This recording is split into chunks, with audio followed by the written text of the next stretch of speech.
बुलंद हौसलों से आगाज कर जिंदगानी का, खुद को जगा और लुत्फ उठा इस जवानी का। तुझे है यकीन तू बदल सकता है, और एक किरदार तेरी कहानी का। कभी मुश्किलों से घबरा के मंजिल की तलाश न कर, बैठ के सब कुछ मिल जाएगा, कभी भी ऐसी आश न कर।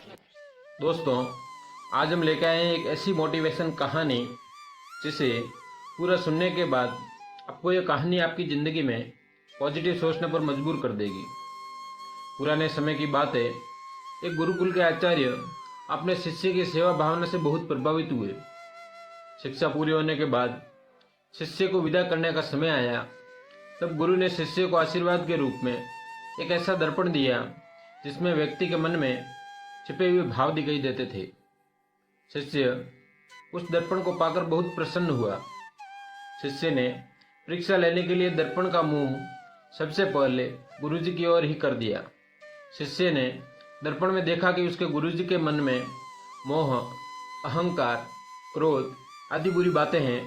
यह देखकर शिष्य को दुख हुआ, क्योंकि वह अपने गुरुजी को सभी बुराइयों से रहित समझता था।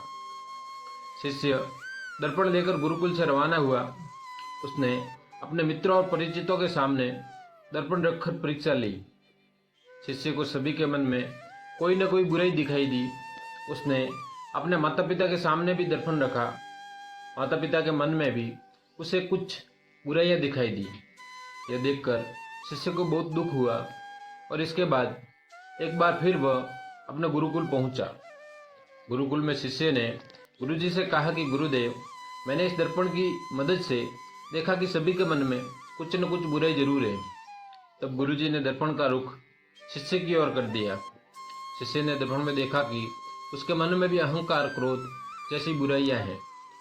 गुरुजी ने शिष्य को समझाते हुए कहा कि यह दर्पण मैंने तुम्हें अपनी बुराइयां देखकर खुद में सुधार करने के लिए दिया था, दूसरों की बुराइयां देखने के लिए नहीं। जितना समय दूसरों की बुराइयां देखने में लगाया, उतना समय खुद को सुधारने में लगाया होता तो अब तक तुम्हारा व्यक्तित्व बदल चुका होता। हमारी सबसे बड़ी कमजोरी यही है कि हम दूसरों की बुराइयां जानने में ज़्यादा रुचि दिखाते हैं, जबकि खुद को सुधारने के बारे में नहीं सोचते। हमें दूसरों की बुराइयों को नहीं, बल्कि खुद की बुराइयों को खोजकर सुधारना चाहिए, तभी जीवन सुखी हो सकता है। जब हम अपनी गलतियों और कमियों को समझते हैं तो हम बेहतर लोग बनने के लिए कदम उठा सकते हैं। हमें अपनी गलतियों से सीखना चाहिए, जिससे हम उन्हें दोहराने से बच सकें।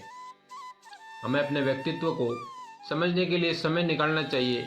हमें अपनी सोच, विचार और क्रियाओं की जांच करनी चाहिए ताकि हम अपने आप को बेहतर बना सकें।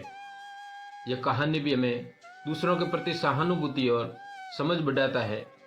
हमें अपने स्वयं के कड़ी नज़रों से उनकी कमियों को नहीं देखना चाहिए, बल्कि उनके साथ सहयोग करके उन्हें सहारा देना चाहिए। समाज में पॉजिटिव परिवर्तन लाने के लिए हमें स्वयं के दोष को महत्वपूर्ण मानना चाहिए और उस पर विचार करना चाहिए। ऐसे ही मोटिवेशन वीडियो के लिए चैनल को सब्सक्राइब करें, वीडियो को लाइक करें और अपने दोस्तों को शेयर ज़रूर करें।